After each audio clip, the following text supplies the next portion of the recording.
છે મિત્રો. જો તમે વાલ પાપડા કરવાના છે, મોટા વાલ છે મિત્રો. અત્યારે બાફેલા છે મિત્રો, બાફેલા છે. પછી અત્યારે વાલ પાપડા છે, વઘારવાના છે મિત્રો. આ છે રસોઈઓ, વઘારવા વાળું રસોઈ છે.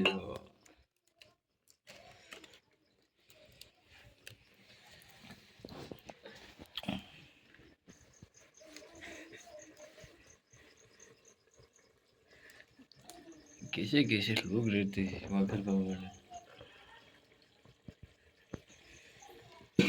टोपी लगे मेरा ये लेता थी गनी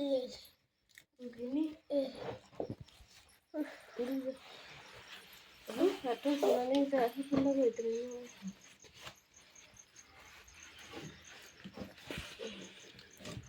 અત્યારે વગર થઈ રહી છે મિત્રો. જો वाल पापड़ाનું વઘાર ऐसे कैसे વઘારते हैं રસોઈયા. કેવી રીતે વાલોરનું શાક વઘારવામાં આવે છે? પહેલા બાફી દેવામાં આવે છે, પછી બાફીને પછી વઘારવાનો.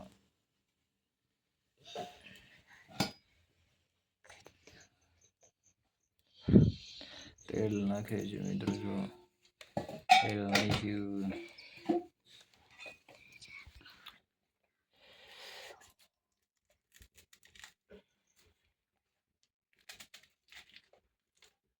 પછી ડુંગળી કટિંગ કરવાની છે. જો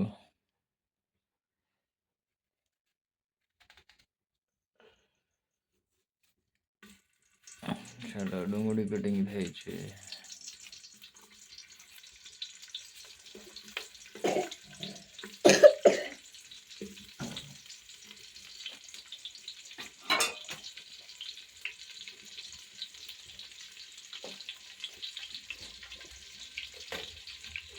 આજે હળદર નાખે છે મિત્રો.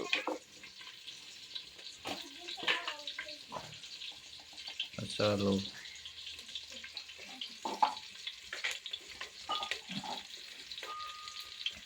પછી લાલ મરચું ને મરચું દાણ, પછી લસણ,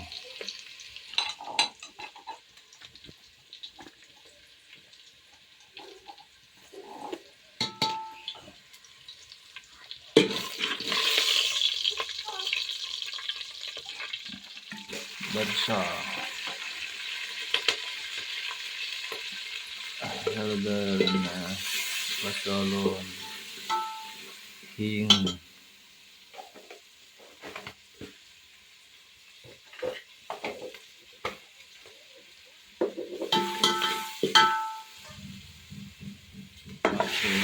બફેલા કેટલું સરસ મજાનું છે મિત્રો. બાફવામાં 2-3 મિનિટ વાર લાગે છે બાફવા માટે. એમ તો 5 મિનિટ સુધી હારા બફાઈ જાય. બનાવવું હોય તો બનાવી શકો છો.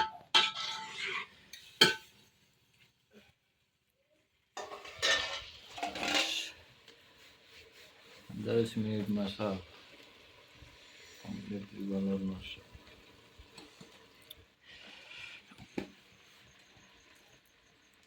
તૈયાર થઈ ગયું. નમક નાખેલું પૂરું, શાક તૈયાર.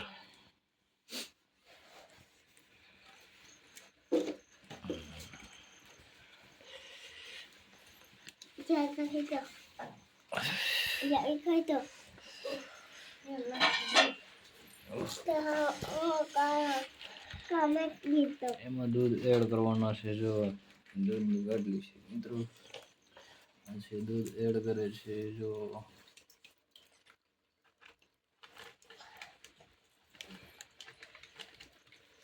દૂધ એડ કરી ગયું, પછી છાશ પણ એડ કરવાના છે. એમાં થોડી ખાટી એડ કરી શાક બનશે મસ્તીનું, મજાનું, સ્વાદિષ્ટ શાક.